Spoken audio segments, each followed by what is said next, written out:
Бүгін Жамбыл облысының Гвардейска полигонында әскери ойындар 2016 халықаралық сайысы басталды. Бұл әскерилер арасындағы олимпиада іспеттес.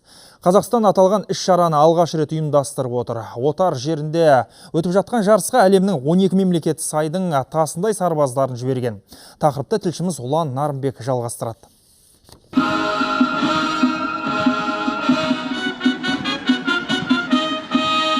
Халықаралық дода театрландырылған қойылыммен басталды. Актер, каскадер мен сарбаздар қазақ әскерінің қалыптасу тарихымен таныстырды. Бұл жарыс былтыр бірінші рет Ресейде өткен.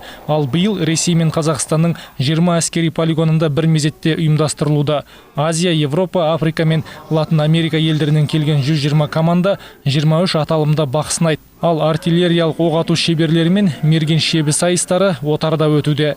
Біз үшін армия 2016 бұл жоғары әскери шеберліктің жолы ғана емес.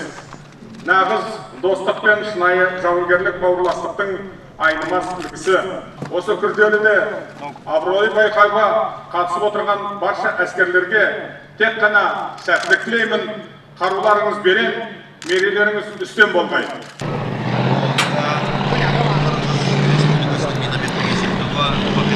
Жарысты Қазақстан, Ресей және Қырғызстанның артиллеристері бастады. Жауынгерлер түрлі кедергілерден өтіп нысанаға дәл тигізу керек. Командалар бірінші айналымда пулемет, екіншісінде миномет, соңғы айналымда гранатометпен атты. Жеңіске жету үшін жылдамдық пен дәлдік қажет. Өйткені нысанадан мүлт кеткен топ қосымша тағы бір айналымға жіберіледі. Қазақстан жарысты жоғары деңгейде ұйымдастырғаны көрініп тұр. Ауа райы да тамаша. Біздің топ жеңіске жетеді деп есептеймін.